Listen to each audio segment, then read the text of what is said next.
How are you? Fine, okay. आज हम एक बहुत ही इंपॉर्टेंट चैप्टर मैथ्स का क्लास 10 का ट्रिगोनोमेट्री स्टार्ट करने वाला। आपने मैथ्स में बहुत सारे ब्रांचेस पढ़े हैं ऑलरेडी, जैसे geometry, algebra, statistics, probability, coordinate geometry. इसी तरह एक मैथ्स का न्यू ब्रांच जो क्लास 10th में इंट्रोड्यूस हो रहा है वो है ट्रिगोनोमेट्री, जो बहुत ही इंपॉर्टेंट चैप्टर है। और यहां तो आप बेसिक्स पढ़ेंगे, 11th-12th में जाकर ये काफी इंपॉर्टेंट हो जाएगा। अब हम सबसे पहले ये जानेंगे कि ट्रिगोनोमेट्री की जरूरत क्यों पड़ी, क्या है ये। तो हमारे जीवन में बहुत सारे ऐसे प्रैक्टिकल सिचुएशंस आते हैं जहां पे राइट एंगल ट्रायंगल का कॉन्सेप्ट बनता है। जैसे आपको पता है कि दुनिया का सबसे हाईएस्ट पीक माउंट एवरेस्ट है, जिसकी हाइट 8848 मीटर है। क्या कभी सोचा होगा आपने कि ये हाइट की मेजरमेंट कैसे की गई होगी? ऑफ कोर्स फिजिकली ये पॉसिबल नहीं है हाइट मेजर करना। जैसे मैं यहां पे सपोज करो कि ये माउंटेन है और इस माउंटेन की हाइट हमें फाइंड आउट करनी है, तो आखिर हम कैसे करेंगे? क्योंकि ये हाइट है, रियल में हाइट क्या हुआ? माउंटेन की हाइट, माउंट एवरेस्ट की हाइट ये हुआ, और ये चीज हम कर नहीं सकते फिजिकली। क्या माउंटेन के अंदर हम इस पॉइंट पे पहुंच नहीं सकते? तो ऑब्वियस है ये एक फिजिकल बैरियर है जिसके कारण हम रियल में इस माउंटेन की हाइट फाइंड आउट नहीं कर सकते। लेकिन यहां पे यदि हम खड़े हो जाएं माउंटेन के बेस पे और वहां से माउंटेन का पीक देखें, तो ये लाइन और माउंटेन का जो बेस है, यानी ठीक पीक के अपोजिट जो ये पॉइंट है, यहां पे ये तीनों पॉइंट को ज्वाइन कर दें तो एक राइट एंगल ट्रायंगल बन जाता है। और इस राइट एंगल ट्रायंगल में हम इसके किसी भी साइड को मेजर कर सकते हैं यदि हमारे पास एक एंगल और एक साइड हो। इसी तरह एक दूसरी सिचुएशन लेते हैं। सपोज कीजिए कि हम कभी कुतुब मीनार के पास गए हों, हम यहां पे खड़े हैं, कुतुब मीनार को हम देख रहे हैं। देखने के बाद हमें यहाँ पे एक सर्टेन एंगल फॉर्म होते हुए नजर आ रहा है, और अगेन कुतुब मीनार जिस पॉइंट से आप देख रहे हैं वो पॉइंट, और ये जो इमेजिनरी लाइन है अगेन एक राइट एंगल फॉर्म कर रही है। इस फिर राइट एंगल ट्रायंगल में हम इसके साइड्स को मेजर कर सकते हैं। इसी तरह मान लीजिए कि एक मल्टी स्टोरी बिल्डिंग के ऊपर आप खड़े हैं और जो रिवर के वन बैंक के किनारे है, और रिवर के दूसरी बैंक के पास कोई एक टेंपल है, और उस टेंपल से आप मल्टी स्टोरी बिल्डिंग के छत से उस टेंपल को आप देख रहे हैं। तो यहां भी देखिए एक राइट एंगल ट्रायंगल बन रहा है, और इस राइट एंगल ट्रायंगल में हम किसी भी साइड को मेजर कर सकते हैं, कुछ कंडीशंस गिवन हो तो। इस तरह हम देख रहे हैं कि प्रैक्टिकली ऐसे बहुत सारे प्रॉब्लम आएंगे हमारे सामने जहां पर एक राइट एंगल ट्रायंगल बनेगा। अब जैसा कि आप कॉन्सेप्ट पढ़े हो पहले से कि राइट एंगल ट्रायंगल में एक एंगल 90 डिग्री होती है, 90 डिग्री के ठीक अपोजिट वाली जो साइड होती है उसको हाइपोटेनियस कहते हैं, और बचे हुए दो साइड्स परपेंडिकुलर और बेस कहलाते हैं। ये कॉन्सेप्ट आपने पहले सीखा है, यानी परपेंडिकुलर, बेस और हाइपोटेनियस। और इन तीनों में एक रिलेशनशिप आप जानते हैं जिसको कि पाइथागोरस थ्योरम कहते हैं, पाइथागोरस फॉर्मूला कहते हैं कि H square is equal to P square plus B square. यानी राइट एंगल ट्रायंगल के किसी भी दो साइड की मेजरमेंट हमें गिवन हो तो इस फॉर्मूले को अप्लाई करके हम थर्ड साइड फाइंड आउट कर सकते हैं। लेकिन जब कभी राइट एंगल ट्रायंगल में सिर्फ एक साइड पता हो, ओनली वन साइड, एक ही साइड पता हो, जैसे मान लीजिए ये साइड हमें पता हो, सपोज कीजिए ये 5 है, 5 मीटर, और ये एंगल 60 डिग्री गिवन हो, यानी इस राइट एंगल ट्रायंगल की सिर्फ दो चीजें हमें गिवन हो गई, एक साइड की मेजरमेंट और दूसरा एक एक्यूट एंगल हमें पता।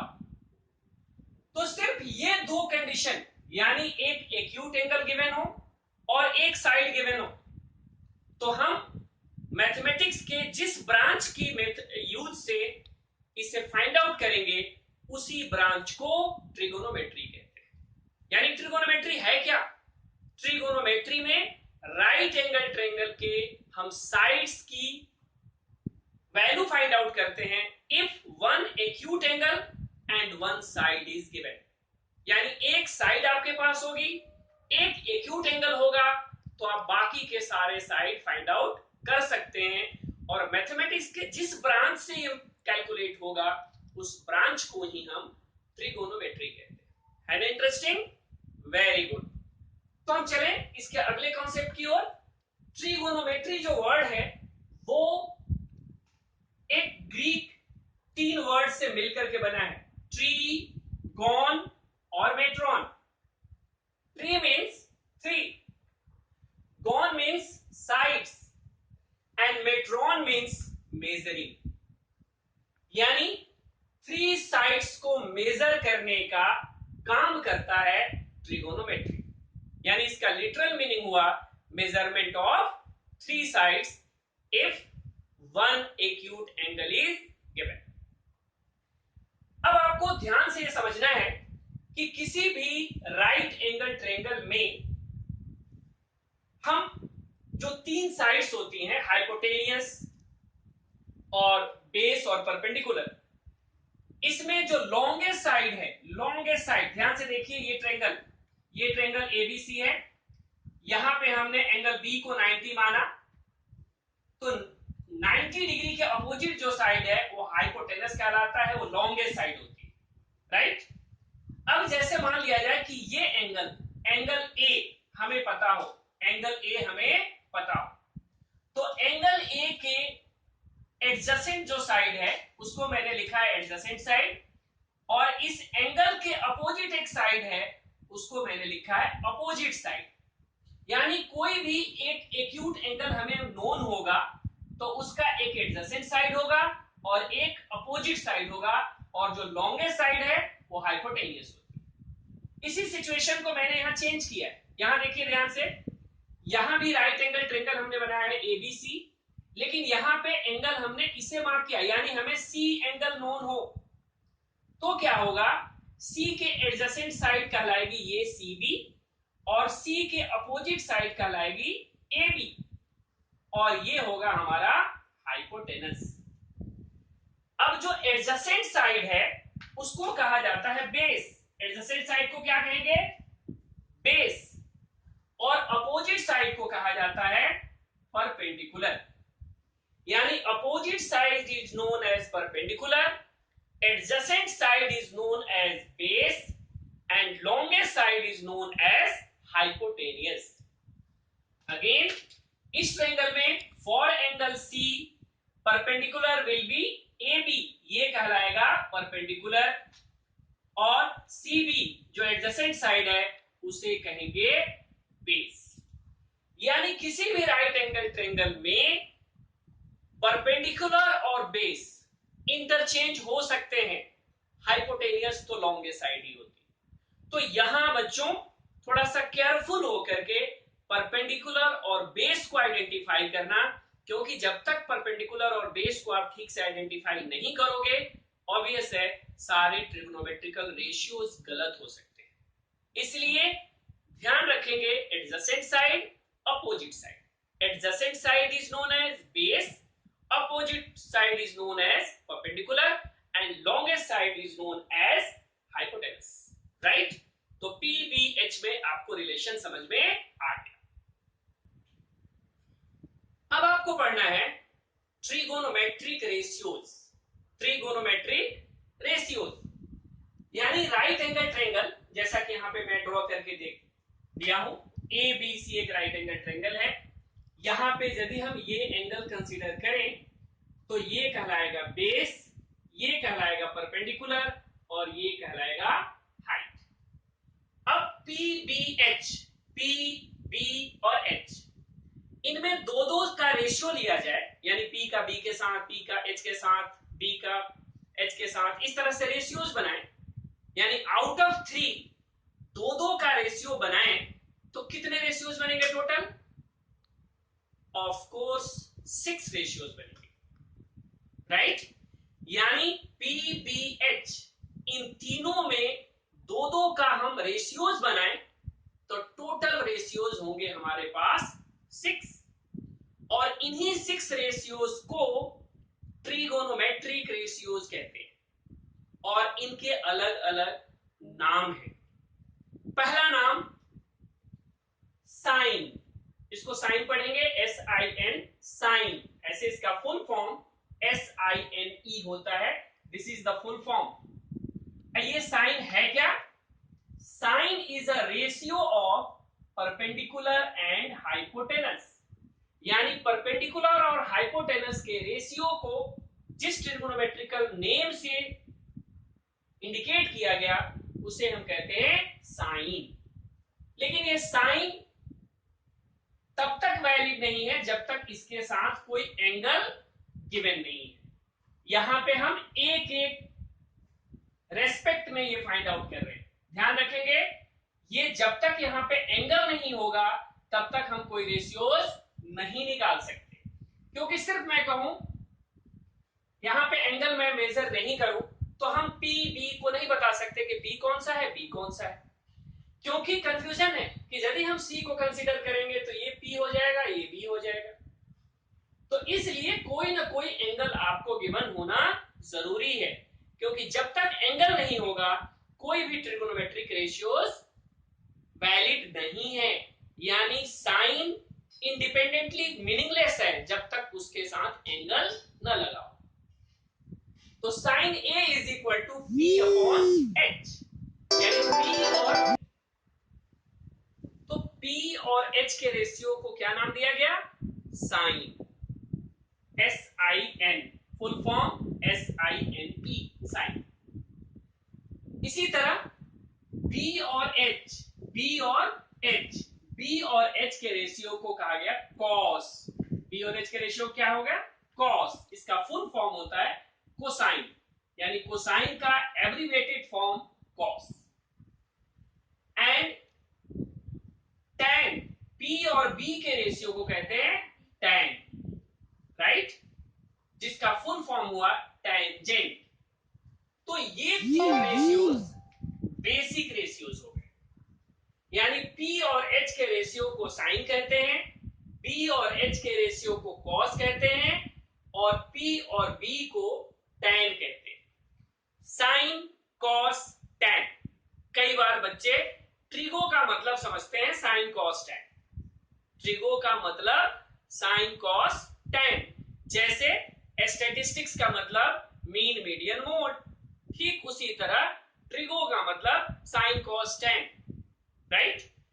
तो ये 3 रेशियोज आपको मैंने बताया, साइन, कॉस और टैन, यानी पी और एच के रेशियो को साइन, बी और एच के रेशियो को कॉस, पी और बी के रेशियो को टैन। अब ये जो बाकी के 3 रेशियोज आपको दिख रहे हैं, ये 3 इसके रेसिप्रोकल हैं, यानी इसको रिवर्स करें तो ये रेशियोज मिलेगा। यानी P अपॉन H को रिवर्स कर दें, यानी H अपॉन P कर दें, तो वो जो रेशियो बनेगा उस रेशियो का नाम है कोसेक। इसका full form cosecant, this is the full form cosecant. उसी तरह कॉस को रिवर्स कर दिया जाए, H अपॉन B कर दिया जाए, तो उस रेशियोज का नाम है सेक, सेक, इसका फुल फॉर्म है second. And in the same way यदि ये P अपॉन B को हम रिवर्स कर दें तो P अपॉन P होगा, और इसका रेशियोज का नाम है कॉट। तो ये हो गया कॉट, और इसका फुल फॉर्म हुआ कॉट टेंजेंट। तो साइन का रेसिप्रोकल कोसेक, कॉस का रेसिप्रोकल सेक, और टैन का रेसिप्रोकल कॉट। अभी आपको लग रहा होगा कि P by H, B by H, B by B कैसे याद करें, बहुत मुश्किल है, पता नहीं सर क्या पढ़ा रहे हैं। परेशान मत होइए, सभी चीजों को याद करने का सिंपल सॉल्यूशन है। यानी हमारे पास 3 रेशियोज हैं, साइन, कॉस, टेन। अब मैं देखो क्या कर रहा हूं, हमने सबका फर्स्ट लेटर लिखा P, B और यहां लिखा P। अब मैं डिनोमिनेटर लिख रहा हूं H, H और ये हो गया D। अब इसे आप एक स्लोगन बता रहा हूं, उस स्लोगन से आपको याद हो जाए। स्लोगन है कि बेटा अपने पापा से पूछ रहा है, पापा बीड़ी या बियर कुछ भी कर दो, पापा बियर पियोगे, पापा बियर पियोगे। तो पापा का रिस्पॉन्स होता है हाँ हाँ बेटा, यानी हाँ यानी यस, क्यों नहीं, आइए पीते हैं। तो पापा बियर पियोगे, हाँ हाँ बेटा। अब इस तरह से आपके रेशियोज क्या हो गए, तैयार हो गए। पी एच ये साइन के लिए हो गया, बी एच कॉस के लिए हो गया, पी बी टैन के लिए हो गया। इसको और भी कई टीचर्स अलग अलग स्लोगन बताते हैं। पंडित बद्री प्रसाद हर हर भोले, सोना चांदी तोले। फिर से रिपीट कर रहा हूं, पंडित बद्री प्रसाद हर हर भोले, सोना चांदी तोले। सोना मतलब S, यानी साइन का फॉर्मूला हो गया P अपॉन H। चांदी C से शुरू होगा, यानी कॉस, कॉस का फॉर्मूला B अपॉन H। और तोले T से शुरू होगा, उसका फॉर्मूला P अपॉन P। इसी तरह कुछ टीचर ऐसे भी बोलते हैं, पाकिस्तान भूखा प्यासा, पाकिस्तान भूखा प्यासा, हिंदुस्तान हरा भरा। तो नेशनलिस्ट फीलिंग आ गई, पाकिस्तान भूखा प्यासा, हिंदुस्तान हरा भरा। इस तरह से चाहे आप कोई भी स्लोगन बना लें, बहुत इजी है याद करना। यानी P अपॉन H को हम साइन कहते हैं, B अपॉन H को कॉस कहते हैं और P अपॉन B को टैन कहते हैं। और साइन का रेसिप्रोकल कोसेक होता है, कॉस का रेसिप्रोकल सेक होता है और टैन का रेसिप्रोकल कॉट होता है। तो इस तरह से 6 ट्रिग्नोमेट्रिकल रेशियोज हैं और इन्हीं रेशियोज पर पूरी ट्रिगो बेस्ड है। ये हुआ बेसिक कॉन्सेप्ट और इसको यूज करके हम एक्सरसाइज 8.1 कंप्लीट कर सकते हैं, जिसके कुछ क्वेश्चंस करके मैं आपको दिखाता हूं। तो स्टार्ट करते हैं। Question number 1। क्वेश्चन नंबर 1 में एक राइट एंगल ट्रायंगल दिया हुआ है ABC, right angle at B, हमने राइट एंगल एट बी कर दिया। AB equal to 24, AB equal to 24 and BC equal to 7 given है। Then you have to find sin A cos A sin C cos C। सबसे पहला काम ये करना है कि आपको इस ट्रायंगल में जो मिसिंग साइड है, यानी AC आपके पास नहीं है, इस AC को फाइंड आउट करें। और इसके लिए हमारे पास कौन सा फॉर्मूला है, पाइथागोरस फॉर्मूला है। तो हमने लिखा AC square is equal to AB square plus BC square. यहाँ पे हमने AB की वैल्यू डाली, यहाँ पे BC की डाली, सॉल्व किया, 25 आया, यानी हमने AC निकाल लिया 25। अब हम साइन कॉस निकालना है हमें, पापा बियर पियोगे, हाँ हाँ बेटा। तो साइन का फॉर्मूला क्या है, P अपॉन H। और P क्या होता है, मैंने बताया था कि P क्या होता है, P होता है अपोजिट साइड, यानी एंगल A है, क्योंकि हम साइन A निकाल रहे हैं, तो तो A की अपोजिट साइड P कहलाएगा। तो P की वैल्यू हो गई 7, राइट, और AC का वैल्यू 25। तो हमने लिखा P अपॉन H, P का मतलब यहाँ BC से है, H का मतलब AC से है, तो फाइनल आंसर 7 अपॉन 25। अब आता है cos A। cos A का फॉर्मूला हो गया मिडिल वाला यानी B अपॉन H, तो हमने लिखा B अपॉन H। B का मतलब बेस, बेस मतलब एडजेसेंट साइड यानी AB, और H लॉन्गेस्ट साइड, तो AB अपॉन AC, वैल्यू आ गया 24 अपॉन 25। So simple. अब निकालना है साइन C।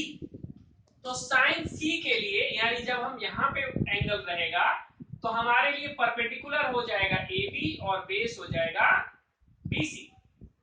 तो sine C is equal to P upon H। P का मतलब AB से है और H का मतलब AC से है, तो ये वैल्यू हो गया 24 अपॉन 25। फिर है cos C। cos C का formula B upon H। B का मतलब बेस यानी 7 यानी BC, एंड H का मतलब AC यानी 25। तो इस तरह से हमने ये चारों रेशियोज सिंपली फाइंड आउट किया। आपको भी देख के लगा होगा कि बहुत ही इजी है, ये हम कर सकते हैं। क्वेश्चन नंबर 2 सेम है इसलिए मैं उसे स्किप कर रहा हूं। अब चलता हूं क्वेश्चन नंबर 3 पे। क्वेश्चन नंबर 3 थोड़ा सा डिफरेंट है। क्वेश्चन नंबर 3 में दिया हुआ है कि साइन A की वैल्यू 3 अपॉन 4 गिवन है, that is given, and you have to find other ratios. तो साइन A की वैल्यू गिवन है 3 अपॉन 4। अब हमें पता है कि साइन फॉर्मूला किसका होता है, P अपॉन H का, तो हमने 3 अपॉन 4 की जगह लिख दिया P अपॉन H, यानी P और H के रेशियो को हम 3 अपॉन 4 लिख सकते हैं। इसीलिए मैंने P की वैल्यू माना 3K और H का वैल्यू माना 4K। एक्चुअली ये K इसलिए लिया है क्योंकि ये रेशियोज है, एग्जैक्टली नहीं कर सकते कि P का वैल्यू 3 होगा H का वैल्यू 4 होगा, बिकॉज P और H का ये रेशियो है। तो P का वैल्यू हमने मान लिया 3K, वेयर K यानी constant, and H is equal to 4K। आप K नहीं भी लिखेंगे तब भी चलेगा, लेकिन K लिखना चाहिए मेरे हिसाब से। तो हमने BC का वैल्यू 3K लिया, AC का वैल्यू 4K लिया, और अब हम पाइथागोरस फॉर्मूला से अगेन जो मिसिंग साइड है AC उसे फाइंड आउट कर रहे हैं। सॉरी AB मिसिंग है, हम AB फाइंड आउट कर रहे हैं। तो AC square is equal to AB square plus BC square. AC की जगह 4K लिखा, AB हमारे पास मिसिंग है, BC की जगह 3K लिखा, 14K स्क्वायर, और ये 3K स्क्वायर इधर आके 9K स्क्वायर माइनस में होगा is equal to AB square. AB square की वैल्यू हो गई 7K स्क्वायर, AB का वैल्यू हो गया √7K। यानी हमारे तीनों साइड पता हो गए, एक 3K है, एक 4K है और एक √7K है, यानी तीनों साइड पता चल गई। और अब आपको रेशियो लिखना है, so simple. cos A, cos का फॉर्मूला B अपॉन H होता है, B मतलब बेस, तो बेस यहाँ पे A के लिए बेस होगा AB और H होगा AC। तो AB की वैल्यू है √7K, AC का वैल्यू है 4K, K cancel, √7 upon 4। In the same way tan A का फॉर्मूला होता है P upon B, P upon B। P का मतलब यहाँ पे BC से है, B का मतलब AB से है, तो BC की वैल्यू है 3K, AB का वैल्यू है √7K, K कैंसिल, 3 अपॉन √7 आ गया। इस तरह से हमने एक रेशियोज हमारे पास था 3 अपॉन 4, तो हमने इसे यूज करके बाकी के 2 रेशियोज जो पूछा गया था cos A और tan A उसे हमने निकाल लिया। इस तरह से आपने देखा कि जो रेशियोज के फॉर्मूले हमने पढ़े थे उसके बेस पे हम ये क्वेश्चन नंबर 1 और 3 कंप्लीट किए हैं। क्वेश्चन नंबर 4, 5 तक आप इजीली कर सकते हैं। 6 और 10 में थोड़ी प्रॉब्लम हो सकती है, तो मैं अपनी नेक्स्ट वीडियो में जो रेस्ट क्वेश्चंस हैं उसे बताऊंगा कि कैसे करना है। ऐसे आप ट्राई कीजिए। आपको अब तक की पढ़ाई मुझे लगता है कि आपको इजी लगा होगा, इंटरेस्टिंग लगा होगा, तो प्लीज इसे लाइक कीजिए, शेयर कीजिए और सब्सक्राइब करना मत भूलिए, क्योंकि सब्सक्राइब करेंगे तो जैसे ही वीडियो अपलोड होगा आपको पता चलेगा और आप सबसे पहले उसका बेनिफिट